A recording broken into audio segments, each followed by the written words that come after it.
daawwattoota kiyya har'a seerota jiruu keenya keessatti gochuu qabnuu fi raawwachuun dirqama nutti irratti ta'e 13 waliin ilaalla. 13ffaa irraa eegalla. 13ffaan of beekuuf yeroo fudhu jedha.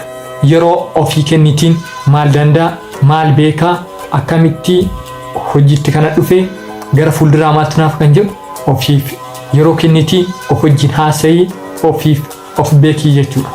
12ffaa ati facaasii rabbiin siif guddisaa jedha. Waan tokko hojii tokko ati eegalii itti kaayyeeffadhuutiin itti bu'uursii galmaan gaa ni xumura jedhiitii garuu kasi milkeessu rabbiin jiraa jechuudha. Kanaaf yaada osoo hin qabaatin kallattii hojii kamiyyuu haa ta'u hojii kee irratti hojjechuun sirratti dirqama ta'a jechuudha. 11ffaan akka itti dhufte yaadadhu. Kaleessa akkam ture? Kaleessa akkamiin dhufe? Kan jedhu kana sirri yaadadhu. Gaafa kana malee gara fuulduraatti asii fakkeenya tokko isiniif haa kaasu. Maal jedhe siitan? Namni tokko warqii baafachuudhaaf lafa qoffore yoo ta'e lafa san guyyaa tokko muraasni warqii san bira ga'uuf yoo hafu biraa dadhabee abdii kutee bakka nagaha jedhee biraa deema. Namatti boota san gurguree jechuudha. Namni sun namni biraa kan bitaate sun dhufee tarkaanfii muraasa tu'an isa qoffore warqii isa fudhate. Garuu namichi gaafa duraa sun gaabbiin umrii isaa keessaa hin bahu jechuudha. Akkas kan taane atis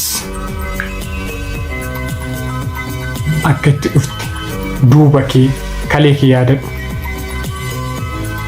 Inni 14ffaan hixaan kan dhufuuf nama qophaa'uuf malee nama raasaa ta'eeti biti. Fakkeenya isin lotorii isin haa fudhasitti. Lotoriin bar nama callisee mana isaa taa'eef hin bahu. Namni kun lotoriin akka bahuuf maal gochuu qabaa? Jalqaba itti yaadaa lotoriin kun yoom bahaa yoom gadhiifama gosa lotorii kanaa ni beeka. Gosa kamtuu birri meeqa akka nama baasu jechuudha. Kanaaf maal gochuu qabaa? Deemee lotorii kana bituu qaba. Akka carraan isaa bal'atuuf lotorii heddummeessee gaafa bite lotoriin bahaaf malee atis hojii tokko hojjettu. Hojiin kun nama si milkaa'u baate hojii biraatti. Hojii kanatti jijjiiri malee hojii kana na milkaa'u ani kana booda hin danda'u jechuu biti. 9ffaa waan hojjechuu barbaadde namatti hin himin. Namoonni baay'een kaayyoo kee irraa duubatti si hambisa. Si gufuu sitti ta'a. Akka ati kuftu akka ati hin kaane.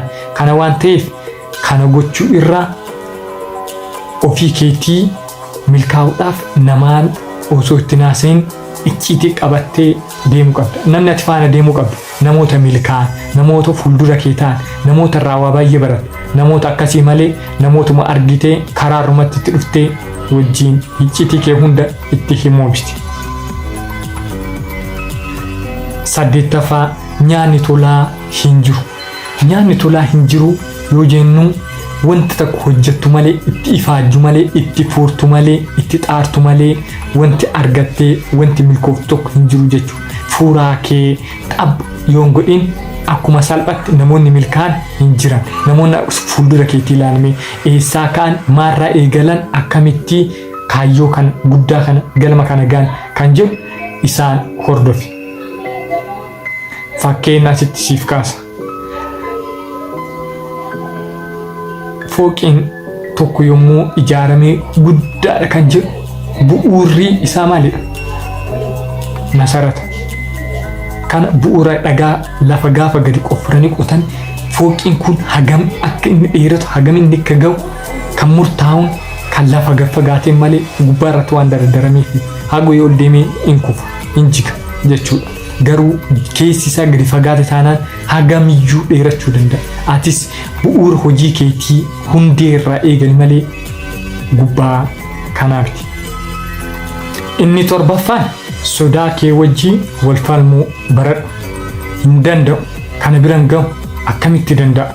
Osoo hin taane sodaa keetiif bootaa osoo hin kennin falmattee milkaa'uu qabdaa jechuudha. Bootaa kennuuf hin qabdu. Hojii kee milkaa'uudhaaf. 6ffaan kalee irraa hadha caalu qabda. wanta kaleera turte sanirra waa hundaanuu fooyyessitee argamuu qabdaa jechuudha. Haalli uffannaa keetii, haalli yaadni keetii, haalli jireenya keetii, haalli kaayyoo karoora keetii, sa'aatii yeroo itti argamtu waa hundi keetu kalee irra fooyya'aa ta'e argamuu qabaa jechuudha. Shanaffaa yeroo hojjettu hundaa parsantii 100. Wanti hojjettu san guutuun guututti milkeessuu galmaan gahuu qabda malee haaluma salphaan karaa irratti hambistee bira darbuun qabdu jechuudha. Hanga xumuraa ifaajuu qabda.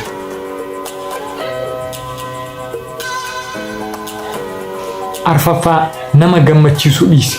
Ofii keetii of ta'e, ofii keetii jabaa, ofii keetii hojjedhu malee namaaf jecha namaaf bootaa kennaa osoo hin taane ofii keetii qofa hojjechuu yaalii jechuudha. Sadaffaa callisiitii itti fufi.